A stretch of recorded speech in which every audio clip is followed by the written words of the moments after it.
التليفون الارضي 40 جنيه في الشهر. امبارح اتكلمنا ازاي تخصم من 20 ل 50% من فواتير النت والموبايل والانترنت. راوتر البيت 969 جنيه في الشهر لباقه 600 جيجا. النهارده بقى هنتكلم، فبكره هتكلم على ازاي وفرت من فواتير اللي انا بدفعها اكتر من 86%، وهقول لك انت كمان ازاي ممكن تعمل.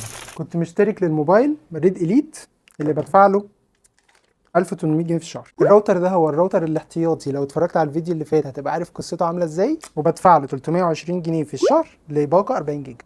ده الماي فاي بتاعي اللي بستخدمه وانا نازل عشان يبقى معايا انترنت، وبدفع له 450 جنيه في الشهر. 4 موبايلات والايباد بدفع لهم 4 موبايلات اضافيه 2000 جنيه في الشهر. فلو جمعت كل الارقام ديت وجمعت عليهم ال 2000 جنيه الاخيره هيطلع لك 5580.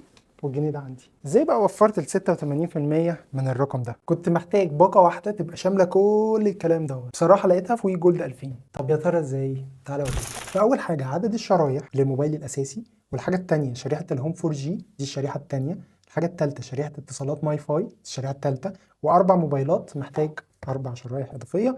فكده احنا بنتكلم في 7 شرايح. وي جولد 2000 بيديك 6 خطوط تقدر تقسم فيها الباقه اللي هي 130 جيجا و10000 دقيقه. هوزع الجيجات على حاجه زي الهوم 4 جي وموبايلات طبعا، وبالنسبه للاربع موبايلات وموبايلي الاساسي هوزع عليهم ال 10000 دقيقه. ده غير ان وي جولد 2000 بتوفر لي 600 جيجا انترنت، وده نفس الاستهلاك بتاعي اللي انا اوريدي بدفع له 1000 جنيه في الشهر. الوي جولد 2000 انت بتدفع لها بالضريبه، احنا بنتكلم الضريبه 24.5% تقريبا، يعني بتاع 2500 جنيه. الفكره بقى والجامد ان هم بيدوك كمان خصم 50% لمده سنه كامله لو انت نقلت من شركه ثانيه. فبالتالي انا كده بدفع في حدود ال 1500 جنيه تقريبا. هتقولي بس دول ازاي 809؟ لانها ما بتديك 5000 جنيه قسيمه شراء سنويه، بالاضافه انها بتديك نقطتين مقابل كل جنيه في فاتورتك تبدله في وي بونص. فانت لو حسبت الاثنين دول وقسمتهم على ال 12 شهر هيطلع لك تقريبا 600 جنيه، لو خصمتهم من 1500 جنيه هيطلع لك تقريبا بالظبط 809 جنيه. وعايز اشكر محمد انيس اليوتيوبر المعروف، شير معانا وعمل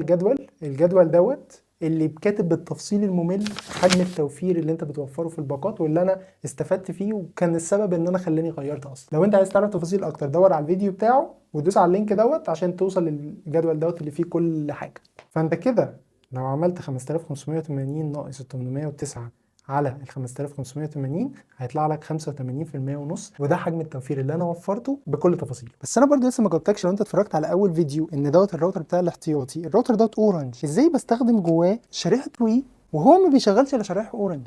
ده اللي هقوله لك في الفيديو الجاي.